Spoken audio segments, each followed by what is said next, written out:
Hello नमस्कार दोस्तों, कैसे हैं आप सब। आज हम लोग जिस भर्ती की बात करने वाले हैं दोस्तों, वो यहाँ पर एसएसबी में आया हुआ है। यहाँ पर देख सकते हैं पोस्ट जो भी स्क्रीन पर देखा हुआ है, लिखा हुआ है, वो सभी पोस्ट है। बस आपको थोड़ा सा धैर्य रख के देखना पड़ेगा, ठीक है। ये नोटिस है। यहाँ पर नोटिस जो है कि 21/3 को रिलीज़ किया गया है। एडवर्टाइजमेंट नंबर है सशस्त्र सीमा बल के द्वारा। एडवर्टाइजमेंट नंबर, पोस्ट वगैरह पूरा देख सकते हैं। यहाँ पर पूरा डिटेल दिया हुआ है। हम लोग सीधे इसमें बात करेंगे क्वालिफिकेशन के, और जो ज़रूरत की बात होगा केवल उसका। सबसे पहले नीचे आएंगे, यहाँ पर देखेंगे पोस्ट क्या है। इसमें 4 पोस्ट है, बाकी पोस्टों के लिए अलग से नोटिफिकेशन है, सबका अलग अलग दिया गया है। ये असिस्टेंट सब इंस्पेक्टर जो होते हैं, एएसआई जो होते हैं ना, उसके लिए पोस्ट है, ठीक है। इसमें है पोस्ट असिस्टेंट सब इंस्पेक्टर के लिए, radiographer, pharmacist, operation theatre technician और डेंटल टेक्नीशियन। यहाँ पर नंबर ऑफ पोस्ट दिया हुआ है, टोटल पोस्ट यहाँ पर दिया हुआ है, और यहाँ पर अपना अपना कैटेगरी में पोस्ट दिया हुआ है कि किस कैटेगरी में कितना पोस्ट है। नीचे आएंगे, यहाँ पर अनडिजर्व मतलब एब्रीविएशन दिया हुआ है कि एब्रीविएशन क्या क्या होता है। वो इसका ऑनलाइन मोड में फॉर्म अप्लाई होगा, उसको भी देखेंगे कैसे अप्लाई करना है। एकदम जहाँ से अप्लाई करना है उस वेबसाइट तक आपको फर्स्ट स्टेप तक बता दिया जाएगा इस वीडियो में। बाकी का अप्लाई कर पाएंगे आप तो ठीक है, नहीं तो आप किसी साइबर कैफ़े से करिए, या कमेंट अगर 10 से 15 को आएगा तो मैं इस पर डिटेल वीडियो बना दूंगा अप्लाई करने का। इसका अप्लाई का डेट शुरू हो चुका है, 21 से ही अप्लाई हो रहा है। यहाँ पर ये लेवल 5 का पेमेंट मिलेगा 29,200 से 92,300, जो कि अच्छा खासा पेमेंट है। यहाँ पर अदर अलावेंस जो है कि वो भी आपको मिलने वाला है। क्या क्या मिलेगा इसमें? Above parts carry demat allow rent, ration का मनी मिलेगा अलाउंस के तौर पर, house rent and any other. इसमें भी एनी अदर जो एडमिसेबल होता है एसएसबी में, वो सब मिलने वाला है, यानी ठीक ठाक आपको पेमेंट भी मिलेगा यहाँ पर। एलिजिबिलिटी की बात करें तो एलिजिबिलिटी और एज रिलैक्सेशन सब कुछ यहाँ पर मिलने वाला है। एएसआई सब इंस्पेक्टर रेडियोग्राफर जो होंगे उनके लिए 18 से 27 एज रखा गया है।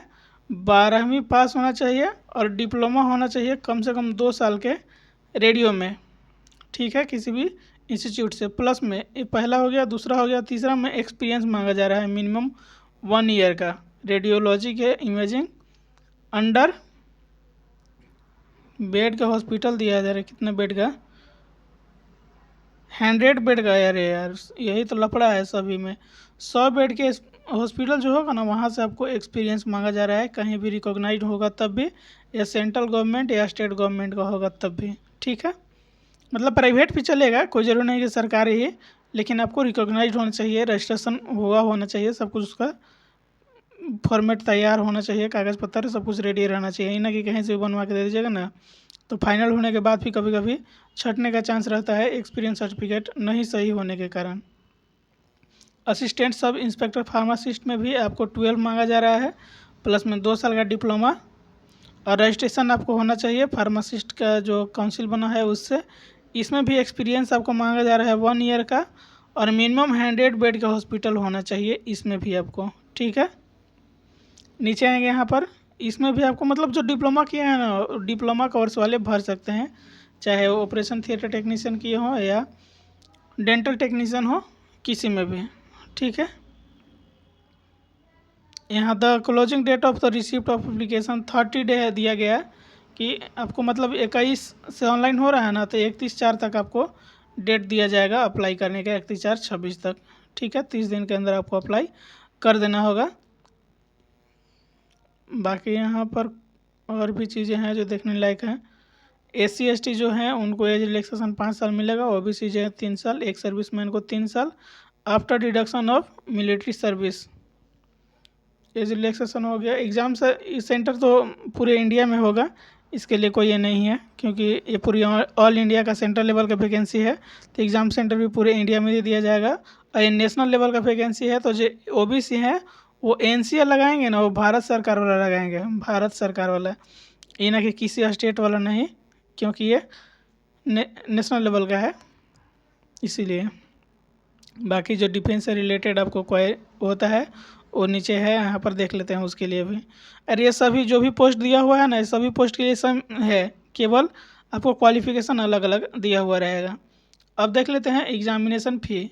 एग्जामिनेशन फ़ी आपको 100 रुपये देना है, ओनली नॉन रिफंडेबल है जो कि ठीक है, ये आपको SC/ST एक सर्विसमैन फीमेल कैंडिडेट जो है सकी एग्जाम्प्टेड है, यानी कि अनरिजर्व EWS और OBC इन तीनों को 100 रुपये देना है, बाकी सबको का फ्री है। चाहे किसी भी कैटेगरी के फीमेल भी हों उनके लिए भी यहाँ पर फ्री है।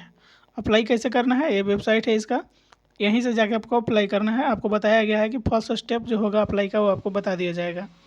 यहाँ पर हाइट वेट वगैरह देख लेते हैं, क्योंकि यहाँ पर सब कुछ दिया हुआ है, पूरा 22 पेज का इंस्ट्रक्शन है।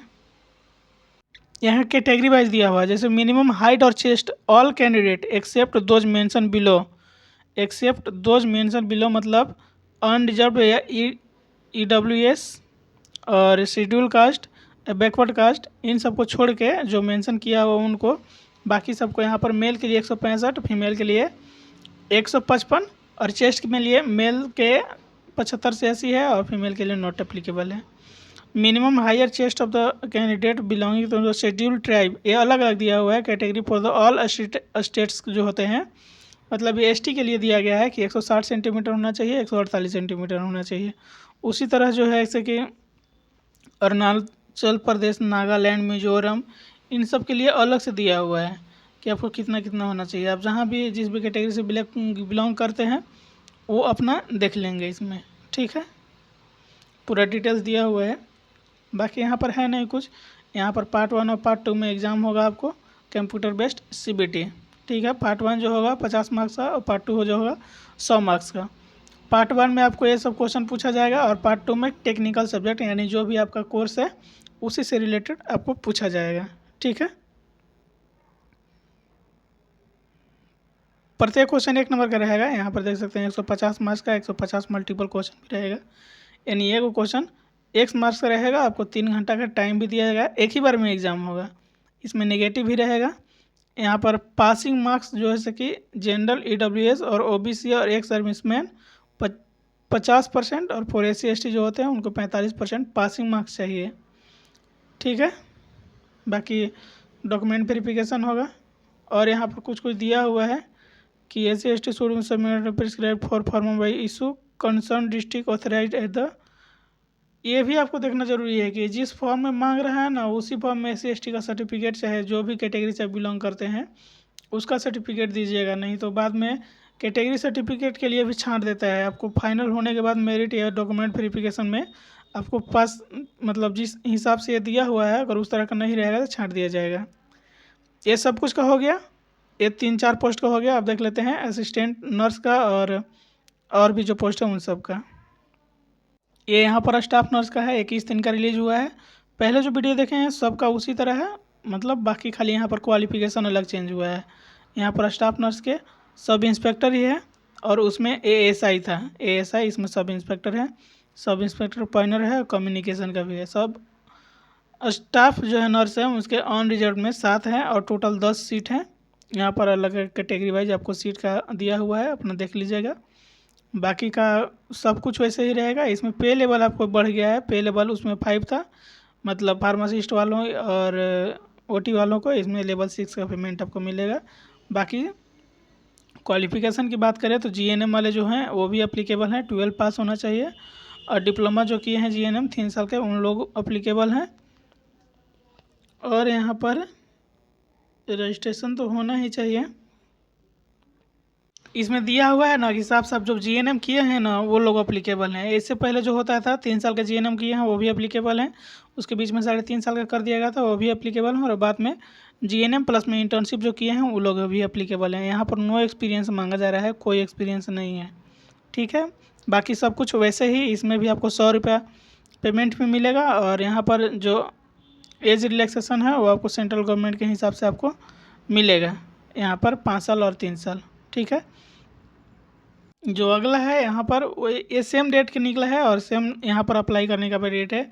हेड कांस्टेबल जो है और लेबोरेटरी असिस्टेंट के लिए टोटल 30 को सीट है। हेड कांस्टेबल फिजियोथेरेपी के लिए जो है 12 सीट है और कांस्टेबल नर्सिंग असिस्टेंट जो होते हैं उनके लिए यहाँ पर 34 सीट है, टोटल 76 को सीट है, ठीक है। नीचे आएंगे यहाँ पर तो क्वालिफिकेशन यहाँ पर देख लीजिए और पे स्केल, जो नर्सिंग जो है उन लोगों को छोड़ के बाकी को लेवल 4 का पेमेंट मिलेगा। यहाँ पर नर्सिंग असिस्टेंट जो है उनको लेवल 3 का पेमेंट मिलेगा, ठीक है। यहाँ पर एलिजिबिलिटी क्राइटेरिया देख सकते हैं। लेबोरेटरी असिस्टेंट के लिए 12 पास होना चाहिए, प्लस में CMLT जो सर्टिफिकेट कोर्स किए होंगे उनके लिए है। प्लस में इसमें आपको हॉस्पिटल से एक्सपीरियंस मांगा जा रहा है या किसी भी रिकॉग्नाइज्ड लैब से, ठीक है। हेड कांस्टेबल फिजियोथेरेपी असिस्टेंट के लिए भी 12 आपको पास होना चाहिए और सर्टिफिकेट कोर्स होना चाहिए आपको मिनिमम 1 ईयर का फिजियोथेरेपी में, तब आप अप्लाई कर सकते हैं। यहाँ पर नर्सिंग असिस्टेंट जो होंगे, यहाँ पर यह नहीं कंफर्म किया हुआ है कि डिप्लोमा वालों के लिए देगा या बैचलर वालों को कि नहीं, केवल CMLT दिया हुआ है, ठीक है। बाकी इसमें जैसे सब कुछ पहले बताया हुआ था सब कुछ वैसे ही, अप्लाई करने का भी प्रोसेस वही है। चलिए एक बार देख लेते हैं कि कहाँ से इसको डाउनलोड करना है। एक बार गूगल पे आइएगा और सर्च कीजिएगा SSB ना, तो यहाँ पर पहले वेबसाइट है ssb.gov.in का, यही आपको खुलेगा। इस पर आपको जैसे ही क्लिक करेंगे कुछ इस तरह का इंटरफेस आपको देखने को मिलेगा। वेलकम टू इंटरव्यू, नीचे आएंगे सबसे नीचे यहाँ पर, तो इसमें आपको दिखेगा कहीं भर्ती योजनाएं, यहाँ पर देखिए आपको भर्ती का ऑप्शन दिख रहा है ना, ये भर्ती वाला जो है इस पर आपको क्लिक करना है। जैसे इस पर क्लिक करेंगे कुछ इस तरह का इंटरफेस आपको यहाँ पर देखने को मिलेगा। यहाँ पर विज्ञापन वगैरह यहाँ पर भी देख सकते हैं, ये जो शो हो रहा है ना ये वही शो हो रहा है, लेकिन आपको सब एक जगह डाउनलोड करना है। तो यहाँ पर आना है विज्ञापन, नीचे आएंगे यहाँ पर देखिए इस तरह से आपको देखने लगा ना, ये गैर GD जो है SSB कांस्टेबल, उसके लिए यहाँ पर ये 4 जो ऊपर से दिख रहा है ये चारों डाउनलोड कर लीजिएगा आप। इसी में नॉन GD पद के लिए SSB में हेड कांस्टेबल यहाँ पर साफ साफ नहीं लिखा हुआ है, लेकिन यहाँ पर मेडिकल कैडर के लिए है, और फिजियोथेरेपी और ये लैब असिस्टेंट, और नीचे में एक जो है ये OT जो है ना OT वगैरह के लिए था, और एक स्टाफ नर्स के लिए था। बारी बारी से आप सब डाउनलोड करके देख लीजिएगा, जिसमें आपका होगा वो अपना देखिएगा। आवेदन करने के लिए यहीं पर दिया हुआ है, आप जिसमें आवेदन करना चाहते हैं। जैसे मान लीजिए नॉन GD पद के लिए विज्ञापन है या मेडिकल कैडर के लिए, तो इसको डाउनलोड कीजिएगा।